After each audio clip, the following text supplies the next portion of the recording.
We're going to be taking a look at algebraic expressions. You'll notice it's the 4B standard of this chapter. On Friday, we did order of operations, expert, and today we're going to move on to 4B algebraic expressions. All right. So 1-3, it's from chapter 1, section 3 of our textbook. And you'll notice it have a little, ghost there. It says, don't get spooked out. Don't get spooked out by this. It's where algebra and geometry, or algebra and English kind of meet. All right. So we're going to do a lot of vocabulary today, and some of the vocabulary you've seen before, some of it you have not. All right. So let's take a look at the first set of vocabulary. Addition. Addition, we can see words like addition. We can see sum, plus, total, more than, increase by. You even see the word add from time to time. Have you seen these words before? Yeah, you've seen them a lot. You've even seen them in elementary school when you were little, right? So these are some words that when you see them, they mean addition. They're important because we're going to see them in an assignment. You're going to see them in your MCAs, your NWEAs, your ACTs, all of those tests. So it's important to know that vocabulary. And the next set of words is for the operation of subtraction. So some of the words that you see for subtraction are difference, less than, minus, decrease by. You do see subtraction. You do see subtract. And there are even more words out there that could mean subtraction. These are just a few of them that we're going to see.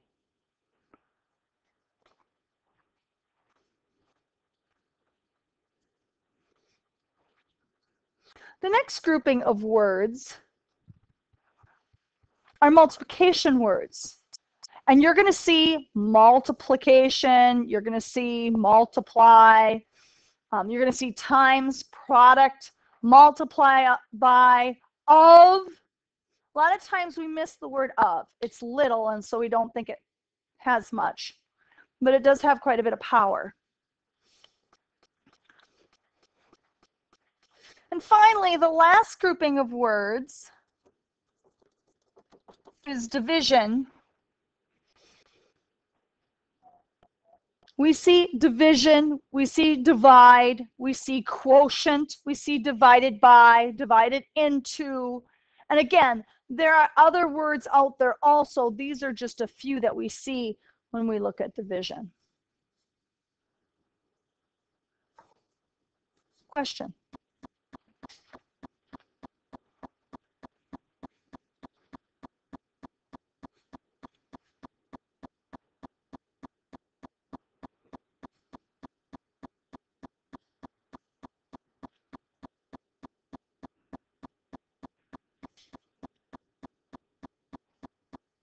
Okay, we're going to move on then. Translating verbal phrases, and we're going to do this with a partner in just a few minutes. We're going to do the first couple together for addition, just so that you have an idea of what my expectations are. So first of all, operation verbal phrase. For addition, you're going to see something like this, the blank of 3 and a number n. What word from our addition list would fit in there and make sense? The sum. Someone else mentioned total. You could use total. You could use sum, right? I was thinking sum, but there's nothing wrong with total. Now, when they ask for an expression, they're not asking for an equation. I'm not going to see an equal sign. But I am going to write this with symbols. So I'm going to write a 3. I'm going to write a plus, and I'm going to write an n. Okay, so they're going to want it in symbols. Could I write it as n plus 3? I technically could, because let's say n was 1. Is 1 plus 3 the same thing as 3 plus 1? It is. I can flip-flop those, and it is okay. It is mathematically okay. The best way to write it is probably 3 plus n. It is probably the best. But mathematically, n plus 3 is also correct. Okay? Let's go on to the next one. A number x blank 10. Use our addition words. What do you think fits in there? plus. So I'm going to write the word plus.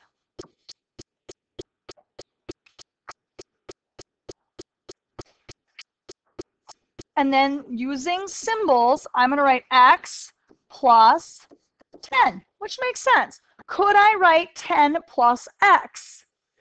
Technically, I could. Probably not the best, but I could. Mathematically, it would be correct, right? So what I'm going to do is I'm going to get you into pairs in just about a minute. I want you to put in a word that you think would work from your word list that we just went over, and then I want you to write it symbolically over underneath the expression column.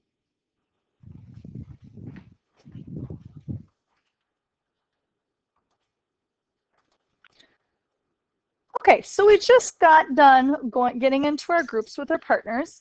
Let's go over what you feel works best in some of these blanks. So first of all, the blank of 7 and a number A, what word do you think fits well in there? Yes? Difference. The difference. That's what I was thinking. Right? And how do you think I should write this? Which should come first, the 7 or the A, do you think? The 7, that is correct. So 7 minus A. Could I write A minus 7? Yeah. Would I get the same answer? No. Would it matter? Can I write 7 minus 3 and 3 minus 7? Do they mean the same? That is correct. They are not the same. So with subtraction, it does matter which one comes first mathematically. Okay? All right, so the way we wrote it is correct. Let's take a look at the next one. 12 blank then a number x. Doris? Less than. I love it. Which comes first, the 12 or the x?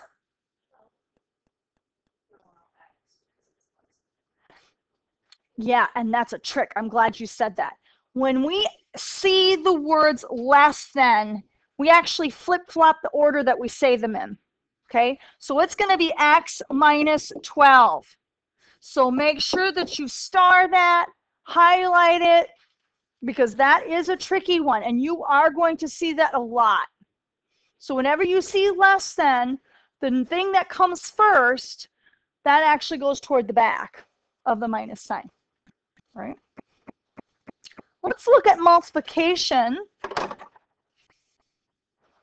5 blank a number y.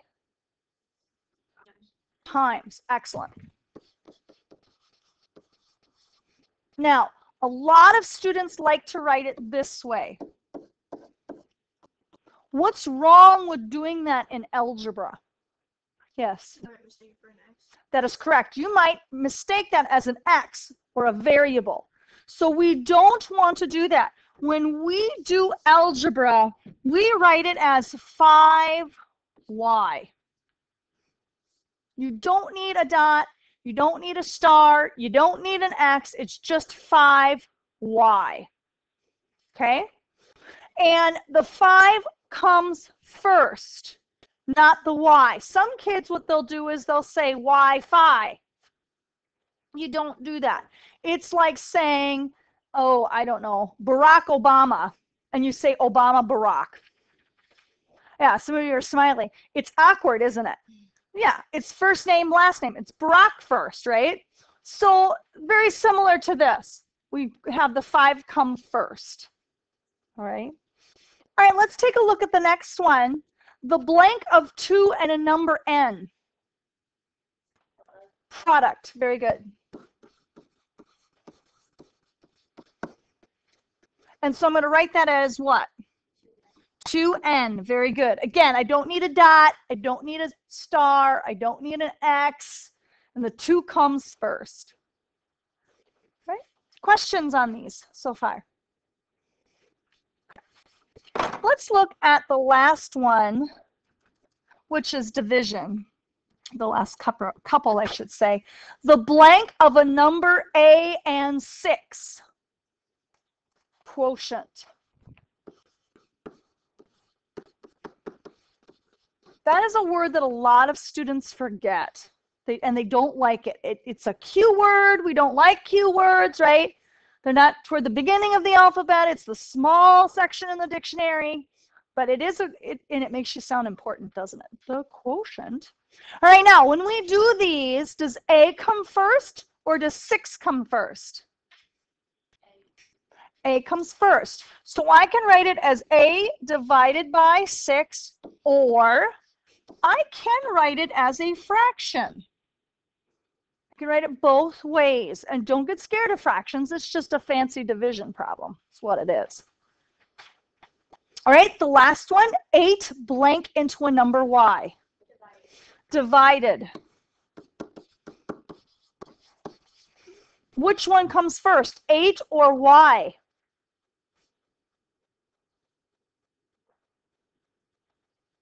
Y, exactly. It's Y divided by 8 or Y fraction 8. And that's another special one where it says divided into, meaning it goes into it.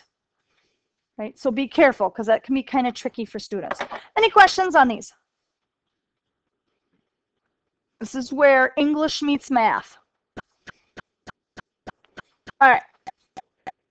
Let's move on. We're going to translate the verbal phrase into an expression, and this can be kind of difficult for students, so I'm going to try to walk you through them. It says 6 less than the quantity 8 times a number x. Blech, right?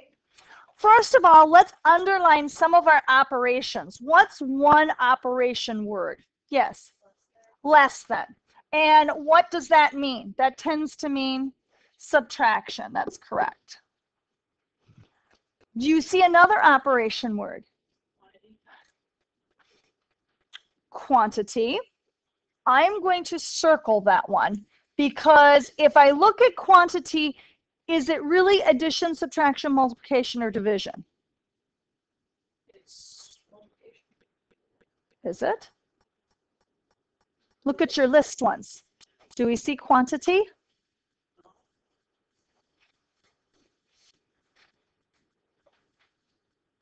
It's not in our list, but it could mean something. So I'm going to circle it, okay? Good thinking. What's another operation word? Times. And what operation would that be? Multiplication. I'm going to use an X in this instance, okay? So now, I'm going to write them down. How do you want to write them down? And I don't care if you're right or wrong. We need to discuss this. How do I write this stuff? 6 less than the quantity 8 times a number. Yes, ma'am. So 8x minus 6. Okay, does anyone else have any ideas?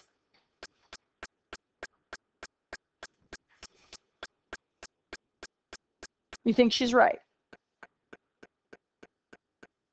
How many people think she's right? How many people think she's wrong? Okay, if she's wrong, what do you think it should be? 8 minus 8. 6 minus 8x. Don't you turn it around when you see less than? Or you switch it? Okay, that's a great question. Do we switch it around when we see less than? Do we? Yes.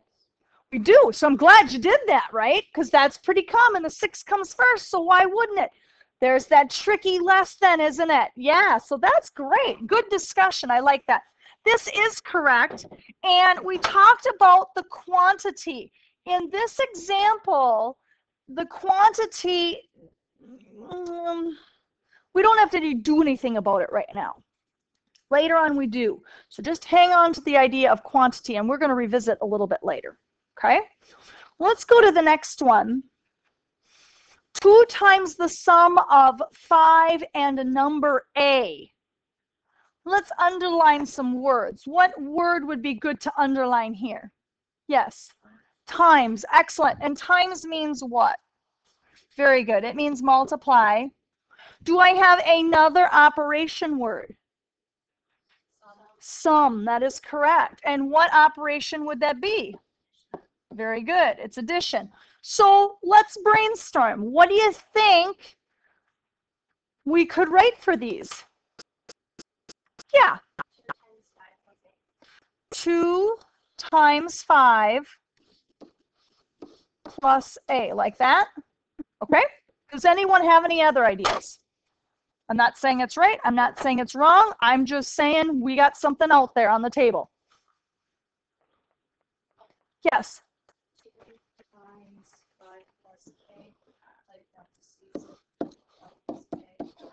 Like that? Okay. Oh, thank you. Yes, this should be an A. Thank you for checking that. You caught my one mistake today. I'm done. Check, right. I am human. It's hard to believe. I know. Anyone else? Any other ideas? I don't care if they're wrong. I just want to throw them out there. Is there any ideas that you think? How many people think the first one's right? How many people think the second one's right? Okay. I like the second one. All right. And the reason why I do is this. It's 2 times the sum of those two. So the 2 out front affects the sum of the 2. Okay. This way, it doesn't affect the A, does it? It only affects the 5. So this is probably not the best. This is the better one. 2 times the sum of those. So you have to add them first, and then you would multiply it. Okay, we okay? It's tricky. That's why we're going over it. Right, here's the next one. The difference of 17 and the cube of a number n.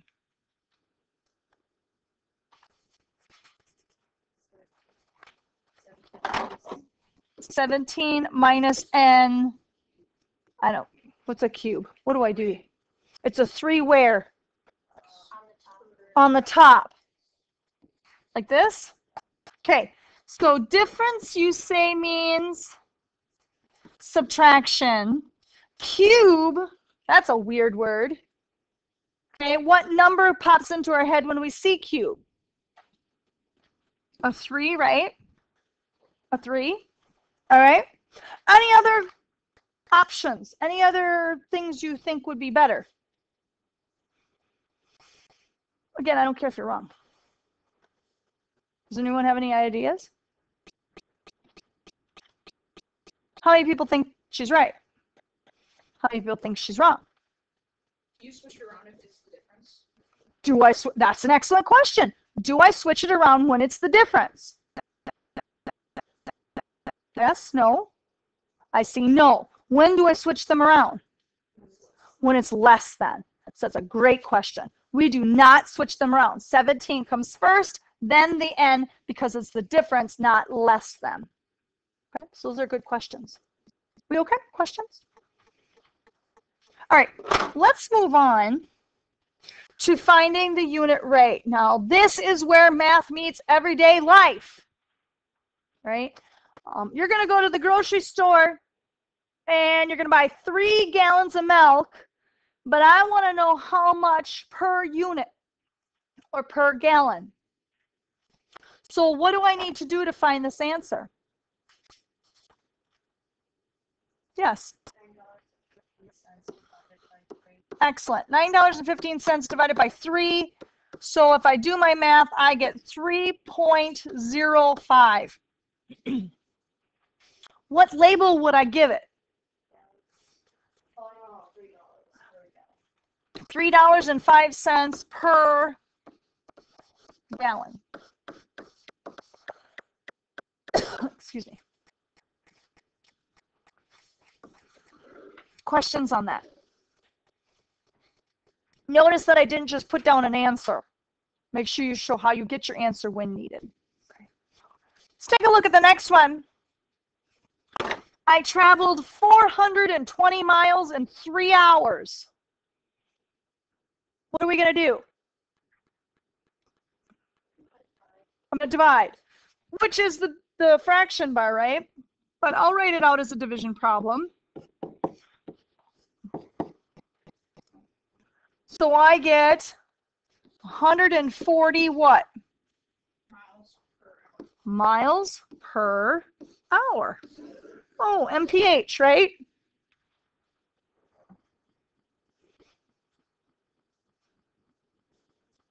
So I drove 140 miles per hour. Whoa, right? Must be overseas. All right, let's take a look at the last one. I got $12 per 3 square feet. Okay, let's talk a little bit about that. Do you know what a square foot is? Okay. 12 by 12. And why 12? Because that's an inch. Right. You are correct. There's 12 inches in a foot. So it's like buying a piece of fabric that's 12 inches by 12 inches. That's a square foot. So they're saying I have 3 of these, and I want to know how much it is per square foot. So what would I do? How do I find my answer? Divide. So I'm going to take 12 divided by what?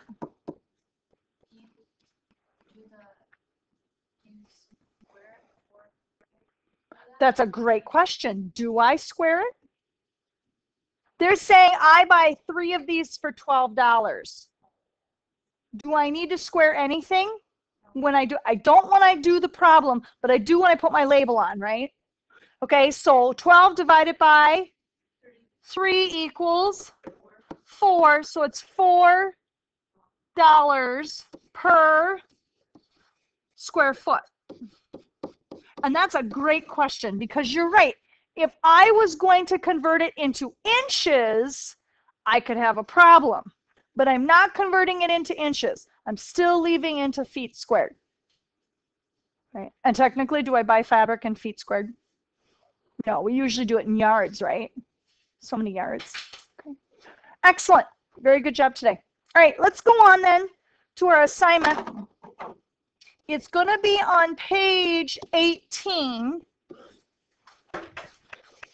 And I'm going to have you do the problems 3 through 21 odd. Right. Now, sometimes you're going to see me write this like this. Would I ever have you do 3 to 210?